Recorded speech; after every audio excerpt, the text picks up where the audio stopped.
Doctor Dataram Satpute जी पुणे से पूछ रहे हैं, भैया क्या इसके ऊपर एक वीडियो बनाएंगे? चैतन्य, एनर्जी, कॉन्शियसनेस, अवेयरनेस, क्रिएशन क्या है? ये टर्म्स बहुत बार कंफ्यूज कर देते हैं, तो इस पर हम चर्चा करेंगे। डॉक्टर साहब बहुत प्रेम करते हैं हमको, अंतरंग जो है उनसे संबंध बन गया, तो ठीक है, आपका जो अनुभव है वो शेयर करते रहते हैं, बहुत अच्छा लगता है। तो इस पर चैतन्य ये चेतन शब्द को पहले जानेंगे। ये अध्यात्म में, हमारे वेदांत दर्शन में और उपनिषद में ये हमारा ब्रह्मांड को दो भागों में बांट लिया है। एक को बोलते हैं वो चेतन, एक को बोलते हैं जड़ और चेतन। तो जड़ का क्या मीनिंग होता है कि ऐसी चीज़ें जिसको अपना होने का पता नहीं चलता, ऐसी चीज़ों को बोलते हैं जड़। और ऐसी चीज़ें जिसको अपने होने का पता चलता है उसको बोलते हैं चेतन। और वेदांत जो है ये बोलता है कि सभी कुछ जो है वो जड़ में आता है और केवल जो आत्मा है वही चेतन होती है। उसमें बताया गया प्रकृति के 24 रूप होते हैं। पंच भौतिक, आकाश, वायु, जल, तेज, अग्नि, ये 5 ये हो गए। फिर 5 इंद्रियां होती है, इनमें भी 5 ज्ञानेंद्रियां होती है, जैसे आँख, कान, नाक, छाला, जिब्रू। तो ऐसी 5 कर्मेंद्रियां होती है। फिर 5 तन्मात्रा होता है, और फिर 4 जो है उसमें अंतस्करण होते हैं। मन, बुद्धि, चित्त, अहंकार, इन 4 चीज़ों को उसमें बोलते हैं ये अंतस्करण है। इस सभी चीज़ मिला के जो 24 चीज़ होती हैं वो सभी चीज़ों को प्रकृति बोलते हैं, और उसको जड़ भी बोलते हैं। जड़ क्यों बोलते हैं? क्योंकि इनमें से किसी चीज़ को भी पता नहीं होता कि वो क्या है ना। जैसे मन हो गया, चित्त हो गया, ये चीज़ें दूसरों के बारे में जानती हैं, देखती हैं। जैसे आँख हो गई, तो आँख एक क्या हुई, 24 चीज़ों में से एक इंद्रियाँ हुई। तो आँख जो है देखती है चीज़ों को, तो इससे लगता है कि आँख जो है चेतन है, मगर ये चेतन नहीं है। क्योंकि आँख दूसरों चीज़ों को देखती है मगर खुद को नहीं देख पाती, खुद को जान नहीं पाती। तो भीतर एक ऐसी हमारी चीज़ होती है, हमारा स्वरूप होता है, जिसको होश होता है, जिसको अपने होने का पता चलता है ना। और मन जो है उसको भी पता होता है मगर दूसरे चीज़ को पता होता है, अपना होना पता नहीं चलता। इसीलिए ऐसी चीज़ जो दूसरों को बारे में जानती हो, देखती हो, सुनती हो, मगर फिर भी अगर वो खुद को नहीं जानती हो तो वो जड़ में आएगी, वो चेतन नहीं होगी, है ना। जैसे आर्टिफिशियल इंटेलिजेंस होता है ना, अगर हम विज्ञान ने इतना आविष्कार किया, बहुत सारे ऐसे सॉफ्टवेयर बना लिया, तो कंप्यूटर है, तो सभी कुछ जो है यंत्र काम कर लेता है, वो जान लेता है। एक मौसम का यंत्र होता है, वो बता देगा कि कब सूरज उगेगा, कब पानी बरसेगा, कब बादल आएगा, ये सब कुछ बता देगा, है ना। मगर वो चीज़ें जो है दूसरों के बारे में जानेगी। एक कैलकुलेटर भी अगर आप उसमें हिसाब करोगे तो वो जान लेगी, मगर वो चेतन नहीं हुई। इतना जानने से ही चेतन नहीं होता, ये जड़ ही है। क्योंकि उसने दूसरी चीज़ों के बारे में जाना है मगर अपना होने का उसको पता नहीं है। कैलकुलेटर ये नहीं जानती कि मैं हूँ, मैं कैलकुलेटर हूँ, उसको ये पता नहीं होता है। यंत्र जो है उसको ये नहीं पता होता कि मैं यंत्र हूँ, और सब चीज़ उसको पता होता है। तो ऐसी चीज़ों को भी जो है जड़ बोला है। तो केवल एक ही चीज़ को चेतन बोला है, वो आत्मा को। उसी को केवल पता होता है कि उसके होने का। तो इसमें जो है 24 चीज़ों में प्रकृति के सभी चीज़ आ गए। तो इसलिए हम बोलते हैं सभी चीज़ जो है, जो हम देखते हैं, सुनते हैं, हमारे अंदर जो है मन, बुद्धि, चित्त, अहंकार, पंच भौतिक चीज़ों से बना हुआ ये शरीर, फिर 5 इंद्रियां, फिर 5 ज्ञानेंद्रियां, है ना। तो ये सभी चीज़ें जो है जड़ ही है, इनमें कहीं भी चेतन नहीं है। जैसे माइंड होता है, वो सोच लेता है, समझ लेता है, मगर किसको सोचता है, किसको समझता है, और चीज़ों को समझता है। मगर माइंड को पता नहीं होता कि वो क्या है, वो भी है, मैं माइंड हूँ, ये उसको पता नहीं चलता। तो इसीलिए ये भी क्या होती है, जड़ होती है। इसलिए चेतन जो शब्द है इसके बारे में जाने। और चैतन्य शब्द है दूसरा, तो चैतन्य का क्या अर्थ होगा, ये चैतन्य नाम हुआ, चेतन नाम हुआ और चैतन्य विशेषण हुआ। तो उसी चेतन को जब वो प्रकाशित होती जब वो अपने को जानने लगती, तब उसको चैतन्य बोलते हैं। जब उसको अपने बारे में पता होता और वो अपने स्वरूप में प्रकाशित होती, तब उसको चैतन्य बोलते हैं। चेतन तो होता है, मगर चैतन्य होने के लिए उसको स्वयं प्रकाश से होना चाहिए। चेतन तो है हमारे भीतर, 24 जड़ है, एक चेतन है ना। मगर हम जो है जड़ चीज़ों में उलझे हुए हैं, इसलिए चेतन का प्रकटीकरण नहीं हुआ। जब वो चेतन का प्रकटीकरण होगा, तब उसको बोलेंगे चैतन्य, है ना। तो चैतन्य विशेषण है, चेतन की उस अवस्था का नाम चैतन्य है जो वो स्वयं में प्रकटित होगी। तो इनमें से कॉन्शियसनेस शब्द जो है इसको भी जान ले। ये जो कॉन्शियसनेस है, ये टर्म्स जो है ये पश्चिम से आया हुआ है, ये साइकोलॉजी में आया हुआ है। इसका प्रयोग जो है फ्राइड ने किया, मनोविज्ञान वालों ने किया। तो इसलिए ये सही शब्द नहीं है। मगर पश्चिम के पास शब्द नहीं है हमारा जैसा, हमारे संस्कृत भाषा में जैसे शब्द हैं वैसे पश्चिमी भाषा में नहीं है, क्योंकि संस्कृत भाषा जो है हमारा ऋषि मुनियों ने बनाई हुई भाषा है। तो इसलिए इसमें सभी किस्म के शब्द होंगे, सभी चीज़ों के बताने वाले शब्द होंगे। जैसे चेतन शब्द है, हमारे ऋषि मुनि को पता है कि चेतन क्या है, तो उन्होंने वो शब्द बना लिया चेतन, चैतन्य, साक्षी, है ना। मगर पश्चिम के पास जो है ऐसे अनुभव नहीं किए उन्होंने। जैसे ये होते हैं ना मनोवैज्ञानिक, है ना, जैसे सिगमंड फ्राइड हो गया, कार्ल गुस्ताव जूंग हो गया, अल्फ्रेड एडलर हो गया। तो इन लोगों को चेतन का पता है तो है नहीं, तो वो लोग जो है ये टर्म्स का प्रयोग करेंगे कॉन्शियसनेस। इसलिए पश्चिम में चेतन का पर्यायवाची शब्द कॉन्शियसनेस माना गया, मगर है नहीं। पश्चिम में चैतन्य जैसा कोई शब्द है नहीं, मगर काम चलाना तो पड़ेगा, इसलिए कॉन्शियसनेस बोलते हैं चेतन को। मगर कॉन्शियसनेस जो है वो ठीक शब्द नहीं है, क्योंकि फ्राइड ये कहता है कि मन की एक अवस्था है कॉन्शियसनेस, और दूसरी अवस्था है अनकॉन्शियसनेस, और तीसरी अवस्था भी बोलता है वो सब कॉन्शियसनेस। तो ये मन की एक अवस्था है, मगर चेतन जो है वो मन से भिन्न चीज़ है ना। तो जो कॉन्शियसनेस बोलते हैं मनोवैज्ञानिक, उसको तो हम जड़ ही बोलेंगे। उपनिषद जो है उसको भी जड़ ही बोलेगा, उसको चेतन नहीं बोलेगा, मगर ये शब्द चलता है। और वो फ्राइड क्या कहता है कि हमारे मन की 3 अवस्थाएं होती हैं, कॉन्शियस माइंड, सब कॉन्शियस माइंड, अनकॉन्शियस माइंड। और सब कॉन्शियस माइंड जो है खास माइंड के हिस्से होता नहीं है, मगर खास 2 स्थिति होती है मन की। एक ऊपर की स्थिति जिसको वो बोलता है कॉन्शियसनेस, एक नीचे की स्थिति जिसको बोलते हैं अनकॉन्शियसनेस। वो बताता है एक उदाहरण, जैसे एक सागर में एक हिम का कुछ गोला हो और जो ऊपर दिखाई पड़ेगा उसको बोलेगा वो कॉन्शियसनेस। जो बहुत बड़ा हिस्सा नीचे होगा पानी के अंदर, तो उसको बोलेगा अनकॉन्शियसनेस। तो हमारा माइंड में जो तत्काल जानने वाली क्षमता होती है उसको कॉन्शियसनेस बोलते हैं। जैसे अभी हमें सुन रहे हैं, देख रहे हैं, है ना, तो इसको बोलेंगे कॉन्शियसनेस। डायरेक्ट देखेंगे, है ना, डायरेक्ट सुनेंगे, तो माइंड की ये अवस्था हो गई।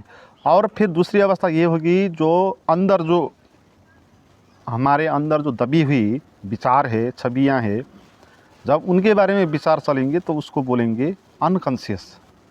जैसे स्वप्न में जो हमारा मन विचारों को प्रकट करेगा वो हो जाएगा अनकॉन्शियसनेस। जब जागने में हम देखेंगे उसको बोलेंगे कॉन्शियसनेस। तो कॉन्शियसनेस का जो ये मनोवैज्ञानिक लोग अर्थ लगाते हैं उसका अर्थ ये है कि अभी का मन का जो ऊपर का हिस्सा है, जो प्रत्यक्ष अनुभव करता है, देखता है, सुनता है और उसी चीज़ों के बारे में वो अवेयर होता है, तो उसके बोलते हैं कॉन्शियसनेस, है ना। मगर मन की बहुत गहराई में बहुत बड़ा हिस्सा उसका क्या होता है, अनकॉन्शियसनेस। तो अनकॉन्शियसनेस में क्या होता है कि जो चित्र और छवि कलेक्टिव होती है उसको बोलते हैं, वो उसको जूंग तो ये बोलेगा कि वो भी दो किस्म की होती है, एक इंडिविजुअल सब कॉन्शियसनेस होगा, अनकॉन्शियसनेस होगा, एक कलेक्टिव अनकॉन्शियसनेस होगा, तो वो गहरी बात हो जाएगी। मगर मनोविज्ञान जो कॉन्शियसनेस बोलता है वो मन का ही एक ऐसा हिस्सा है जो अभी के बारे में जानता है ना। जो अभी देखना, सुनना, जाना, होश जो है ना, हमारा ब्रेन का जो होश है उसको बोलता है वो अनकॉन्शियसनेस, कॉन्शियसनेस, है ना। और होश की बहुत तल है, मैं बताया था पहले एक वीडियो में, आप देख लेना वो वीडियो। एक चेतन का होश होता है, एक ब्रेन का होश होता है, एक माइंड का होश होता है, और माइंड का भी बहुत लेवल होते हैं, उनका अलग अलग होश होता है। जैसे कॉन्शियस माइंड का अपना एक होश होता है, सब कॉन्शियस का अपना एक होश होगा, अनकॉन्शियसनेस का एक होगा, और अनकॉन्शियसनेस के भी बहुत जो है लेयर होंगे, तो उसमें अलग अलग तरह के होश होंगे। मगर ये सभी होश जो है वो जड़ के होश है अपने, क्योंकि इस सभी चीज़ जो है उनको अपने को पता नहीं होता। जैसे एक कॉन्शियसनेस ये हो गया कि अभी देख रहे हैं, जान रहे, सुन रहे, रास्ते पे चल रहे हैं, कार आ गई तो आप साइड लग गए, आपको पता हुआ कि ये कार है, तो ये जानना, ये क्या हो गया, कॉन्शियसनेस हो गया, एक किस्म का ये होश है। और फिर जो है आप सो गए और रात सपने में आपने नींद में आप जो है स्वप्न देख लिया, और स्वप्न में भी आप रास्ते पे चल रहे, तो उधर एक कार आ गई, तो उधर स्वप्न में भी आप साइड में हटेंगे, स्वप्न में भी आपको पता चलेगा कि ये कार जो है आएगी तो मुझे मार देगी, तो आप साइड हटेंगे। तो वो भी एक किस्म का क्या है, कॉन्शियसनेस ही है, होश ही है, मगर वो होश अनकॉन्शियस लेवल का है ना। तो वो भी एक होश होता है। तो बहुत किस्म के होश होते हैं, है ना। ब्रेन का भी अपना एक होश होता है, शरीर में कहीं भी चोट दुखा ऐसा हुआ तो वो उसको खबर होगा, है ना। तो ब्रेन को अगर आप इंजेक्शन दे के उसको शिथिल कर दो तो उसका अनुभव नहीं होगा। तो ब्रेन का भी अपना एक होश होता है। जानवर का अपना एक होश होता है, जैसे कुत्ते हो गया, आदमी जैसे बात नहीं कर सकता, लॉजिक कर नहीं सकता, फिर भी जब भूख लगेगी, प्यास लगेगी तो वो जानता है कि मुझे भूख लगी है, प्यास लगी है, तो वो भी एक किस्म का कॉन्शसनेस नहीं है। तो ये कॉन्शसनेस जो है ये बहुत तरह के होगा, इसलिए पेड़ का भी अपने को एक किस्म का कॉन्शसनेस होगा, जानवर का सभी को होगा, है ना। हो सकता है ये जड़ चेतन का भी एक कॉन्शियसनेस हो सकता है, मगर ये जो कॉन्शियसनेस है ना, ये सभी जो कॉन्शियसनेस है, इस सभी का एक ही स्वरूप ये है कि ये खुद को नहीं पता चलेगा कि वो कॉन्शियस है। इसलिए स्वप्न में आप का होश होता है, रास्ते पे चलेंगे, एक सांप आ गया तो आप उस भाग जाएंगे, बाघ आ गया तो उधर भाग जाएंगे, मगर आपको ये नहीं पता चलेगा कि ये स्वप्न है और विपना है, ये आपको पता नहीं चलेगा, मगर होश उधर होगा, है ना। तो इसलिए वो कॉन्शियसनेस जो है वो एक लेवल की हो गई, उसको पता नहीं है कि वो कौन सी कॉन्शियसनेस है। अभी की जो हमारी जागृत अवस्था की कॉन्शियसनेस होगी तो उसको भी अपने का पता नहीं होगा, दूसरी चीज़ों के बारे में वो देखेगी। प्रत्यक्ष रूप से आँख से कोई दिखाई पड़ गया तो कॉन्शियसनेस एक है, वो जानेगी कि आँख ने दिखा वो पेड़ है ना, तो उसने जान लिया, मगर उसको अपना होने का पता नहीं चलेगा कि मैं कॉन्शियसनेस हूँ, अपना अलग उसका कोई अस्तित्व नहीं होगा, है ना।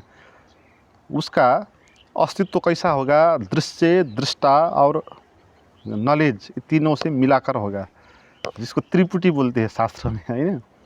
जो कॉन्शियसनेस होगा, जड़ का कॉन्शियसनेस, वो कैसा होगा, तीन चीज़ों से बनेगा। उसको बनने के लिए एक दृश्य होना चाहिए, एक दर्शक होना चाहिए, और दो चीज़ों के बारे में संबंध होना चाहिए। तो उस हिसाब से जो नॉलेज होगा वो क्या होगा, कॉन्शियसनेस होगा। मगर वो कॉन्शियसनेस को अपना होश नहीं होगा, अपने होने का बोध नहीं होगा। तो इसीलिए सभी चीज़ों को शास्त्रों में जो है क्या बोल दिया, जड़ है। इसलिए सभी चीज़ जड़ है। जो हम कॉन्शियसनेस अवेयरनेस बोलते हैं ना, जो लोग आपको मेडिटेशन कराते हैं और अवेयरनेस सिखाते हैं और कॉन्शियसनेस के बारे में बताते हैं, ये सब झूठ है भाई। ये कॉन्शियसनेस जो है ये बहुत लेवल की होगी, मगर ये चेतन नहीं होगा। ये जो अध्यात्म में आत्मा जिसको बोला, चैतन्य जिसको बोला, साक्षी जिसको बोला, वो ये नहीं है।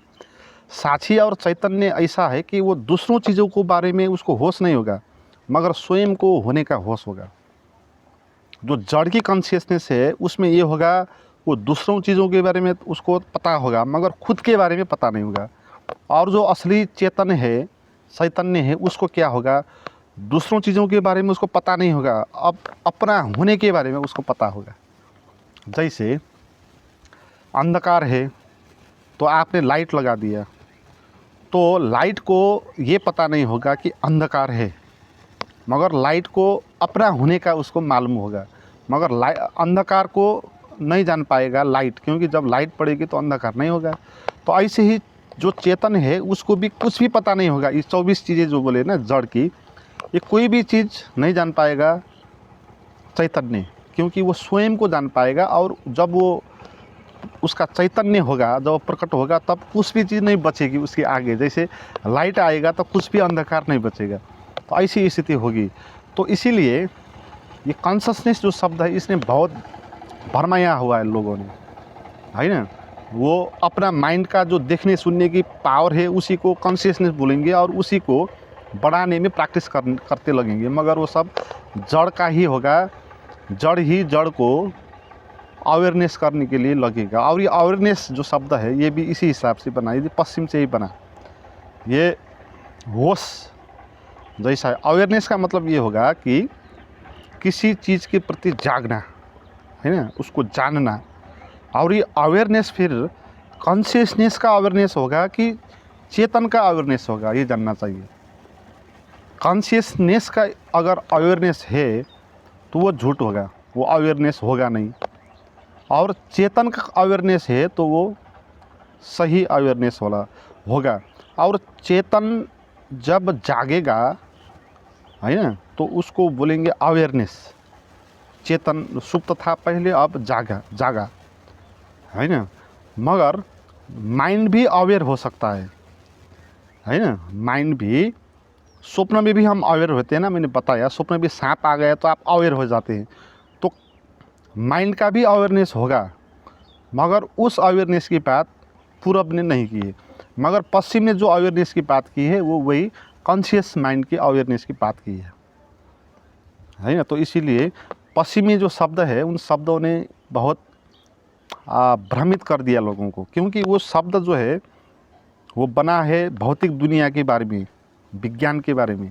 और जो हमारा अध्यात्म है तो वो क्या है, बियॉन्ड साइंस की बात है, तो बियॉन्ड माइंड की बात है। और ये सब माइंड की बात अंतर्गत आते हैं, कॉन्शियस अवेयरनेस। और क्रिएशन क्या है बोलते हैं, क्रिएशन तो सृजना को बोलते हैं, है ना, क्रिएटिविटी। ये होगा कि जब चेतन की उपस्थिति होगी तो उसके आगे कुछ क्रिएट होगा, है ना। जब प्रतिभा होगी, प्रतिभा किसके पास होती है, चेतन के पास होती है, मन के पास नहीं होती है। कॉन्शियसनेस जिसको बोलते हैं उसके पास भी नहीं होती। प्रतिभा जो है चेतन में होती है। तो चेतन के आगे जो चीज़ निर्मित होगी उसी को बोलते हैं क्रिएशन। इसलिए जो 24 प्रकार की प्रकृति बोला, जड़ बोला, वो जड़ जो है क्रिएशन है। किसका क्रिएशन, कैसे क्रिएशन हुआ इसका, वो एक जो चैतन्य है उसको होने का जो उपस्थिति है, उसका होने का उपस्थिति के कारण जो है आसपास चीज़ें बनती है, तो उसको क्रिएशन बोलता है। और ये जो क्रिएशन है ये पहले क्या होता है, ये 24 प्रकार की क्रिएशन जो है वही क्रिएशन है। जो संसार है, दिखता है, सुनता है, अनुभव में आता है, ये जिसको हमने 24 किस्म का बताया, वो सभी चीज़ कैसे उत्पन्न हुआ, वो एक चेतन जो है उसके होने का उपस्थिति के कारण जो है आसपास उसका निर्माण हो गया, तो ऐसे निर्माण होने का नाम क्रिएशन है ना। और ये जो हमारी विश्व है, पूरी जगत है, ये सब एक क्रिएशन है। ये बन गया, कैसे बना? चेतन के होने के कारण। मगर चेतन ने इसको नहीं बनाया। फिर मैंने आपको एक वीडियो बताया था, आप उसको सुन ले, कैटलिक एजेंट के बारे में। जैसे पानी बनता है ऑक्सीजन और हाइड्रोजन मिलके, मगर जब ऑक्सीजन और हाइड्रोजन आप मिलाओगे तो पानी नहीं बनेगा, क्योंकि ऑक्सीजन और हाइड्रोजन मिलाने से नहीं होगा, उसमें बिजली भी चाहिए, बिजली कड़कनी चाहिए। आकाश में जब बिजली कड़केगी तो जो है मेघ गरजता है, मगर पानी देखोगे तो उधर बिजली नहीं पाएंगे आप, है ना। तो बिजली ने जो है पानी बनाने में कुछ योगदान नहीं दिया, वो उत्पन्न हुई, मगर उसके होने के कारण जो है पानी बन गया। तो पानी बनाने में उसने कुछ योगदान तो दिया नहीं है। आप बिजली कहीं नहीं पाएंगे पानी में, मगर बिजली नहीं होगी तो पानी भी नहीं होगा। तो पानी का क्रिएशन होने के लिए जो है बिजली का प्रेजेंटेशन होना चाहिए, उसका उपस्थिति होना चाहिए। ये उपस्थिति का दर्शन है क्या? ये जो जीवन है हमारा, परमात्मा की उपस्थिति है। वो करेगा कुछ नहीं, वो होगा, मगर उसको होने के कारण जो है चीज़ें अपने आप निर्मित होगी, तो उसको बोलते हैं क्रिएशन।